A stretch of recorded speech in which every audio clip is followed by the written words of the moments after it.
Cheri Jacobus and Eric Erickson are back with me. Eric, I'll start with you on this. I mean, expensive dinners, cigars, wine, fancy hotels, cufflinks for $1,000. Man, I've got a great cufflink collection. I'm jealous. I don't have any that cost $1,000. Maybe I need to get an office somewhere. This is crazy stuff.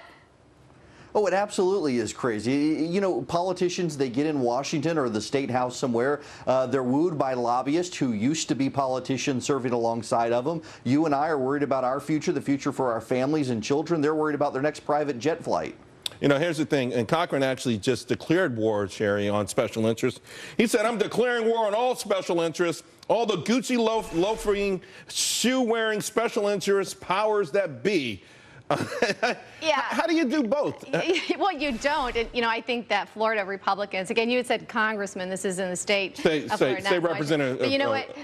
The Republicans, he's in line to be speaker. Corcoran. Don't make him speaker. This is what people hate about politicians. And you know what? You can have one guy like this. You may have 50 great, honest, hardworking politicians, office holders that work hard at their jobs. And all it takes is one guy like this. But is it just one guy like this, though? Oh, no, this is horrible. Over the years, we have seen so many elected officials who stay, like they go, especially the ones who go to D.C. They go to D.C., they stay there for 30, 40 years and come back millionaires. They do. How does that happen? Many do. And, you know, I worked on Capitol Hill. I worked for many of them, and I've seen both. And it's so uncomfortable when you know they're the good ones, the names you don't know, the ones that work hard, really care about their constituents. And all it takes is a bad egg like this to somehow get power, and they get this kind of power with the help often of the lobbyists and the special interest groups, which is what's really sad. They give everybody a bad name, and these are the ones that you want to ferret out. But I say shame on his colleagues if they let him become speaker. But let's put to them that point, though, Eric, though, you know,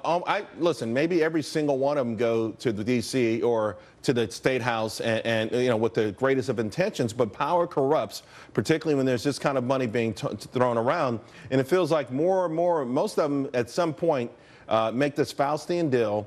And it doesn't help the American public. And I think this is why I haven't heard a candidate talk a lot about it, but I think term limits could also be a major decision in the White House, run for the White House this time.